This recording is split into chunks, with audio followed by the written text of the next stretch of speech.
चाषींको चिंता बढ़ाई चकड़ा पोक।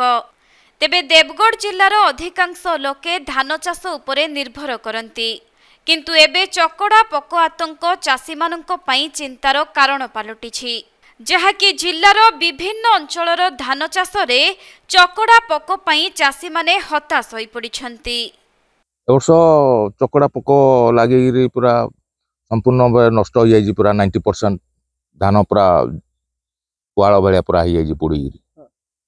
एटा आगु देखा दौन था, रिसेंट एगुड़ा चकड़ा पोक लगी जाए, जहाँकि मेडिसिन मारवा द्वारा भी सेटा संभव हो पारानी। गछ पूरा मरी जा पूरा पुआल हो। प्रशासन तो एपर्यंत आसी ना, प्रशासन को तो निजे दायी करूँ आम जे से आसिक तदंत करवा, अर्थात माने जो को पोक लगी कौन कर चकड़ा पोक लगी, प्रशासन तो देखा दर्शन नहीं। चाषी हताश हे कौन कर। तेबे ए हेउछि देवगढ़ जिला बारकोट ब्लॉक अंतर्गत बसालोई पंचायत एवं दंतारी बाहाल पंचायतर दृश्य। चलित वर्ष भल वर्षा होइथिबा जगु भल अमलर आशा रखिथिबा चाषी कूल चकड़ा पोक पई किंतु चिंतारे पड़िछंती, कारण शह शह एकर जमीरे होइथिबा धान चाष रे एबे चकड़ा पोक लागी समस्त फसल को नष्ट करि दैछि। फलरे धान गछ हलदिया हेबा सह धान केंडा सबु पला होई जाउछि। तेणु ऋण करी चाष करिथिबा चाषी माने एबे चिंतारे पड़िछंती। ए वर्ष सब चाष आम कर धान ठीक अमर धान बाहर टाइम चकड़ा पोक लगी मूलरू पूरा धरी पोक। आज देखिए 2टा पोक मैंने सका पे 10टा पोक, आर दिन देख 50टा पोक मूल सढ़ा कर केना बाहरी पारूनी। धान गछ जोड़ा धरुची आस्ते आस्ते पूरा एंटायर बिल पूरा फुल जमी सब मारिगलानी। आम निश्चय निरुपाय जिते मैंने इन्ସୁରାନ୍ସ भी करे किसी ना गवर्नमेंट जदि किसी गोटे आम प्रधानमंत्री योजना हो गवर्नमेंट गाँव हिसाब से कौन पूरा सहयोग सामग्री आर्थिक साहाय्य देले किसी चाषी को उपकृत हे, नचेत मैंने विष खाई आत्महत्या काल बलि पड़े वर्ष चाष जो टाइप चकड़ा पोक धरलानी। चकड़ा पोक लगी पूजा लगी, जमुना लगी, कुबेर भी लगी, प्रत्येक धान को प्राय लगी जाए। मैक्सिमम पूजा कुबेर जमुना 3टा धान मेनली बेसिक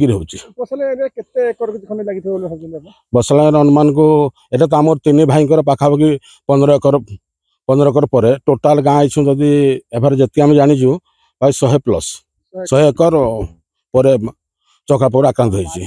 सेपटे एने जिला कृषि विभाग अधिकारी दृष्टि आकर्षण कराजिबारु कृषि विभाग एथिप्रति सचेतन थिबा अधिकारी प्रकाश करिसंती। मोर प्राय 33,000 हेक्टर आमर जिले में धान चाष कर देखा बर्तमान जेहेतु पाणीपागर टिके प्रोब्लेम रही जहाँकि अधिक टेम्परेचर रोचे से प्राय चकड़ा पोक देखा सब समस्त बिलर प्राय लगे चकड़ा पोक। ये चकड़ा पोक को कंट्रोल करने आम चाषी मानक सब्सिडी कीटनाशक औषध जोगे दौचु, से स्प्रे कर। आम कृषि विज्ञान केन्द्र वैज्ञानिक को धरिक विभिन्न ब्लॉकर अनेक पंचायत को जाइछु, सेठार चाषी मानक नहीं ग्रुप डिस्कसन करिछु एवं यही बीपीएच चकड़ा पोक किपरि निराकरण करा जाय परियो से विषय आम पुंखानुपुंख भाव में आलोचना करिछु। चाषी माने एबे औषध स्प्रे करुछंती एवं आम कहूँ कंदी करी औषध गछर मूल औषध स्प्रे कले ता निराकरण हो पार। चाषी मैंने यही पंथा को अवलंबन करी स्प्रे करुछंती।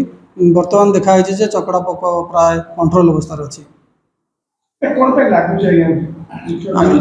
आमर चाषी मैंने साधारणतः लाइन रे लगौ ना, जेहेतु लेबर प्रोब्लेम रोचे लाइन रे लगौ ना धान गछ को एवं जदि लाइन रे लगौ था प्लांट पॉपुलेशन बा गछ संख्या ठीक रही था ताले ये चकड़ा पोक लागंता नहीं। एवं जेहेतु जलसेचन सुविधा ना एठारे जल पानी की बांधिकी रखुंट एवं गहलिया कर गछ लगेवा फल प्रकार क्लाइमेट रे प्राय ये बीपीएच चकड़ा पोकटी माने प्रादुर्भाव बढ़ी थाए।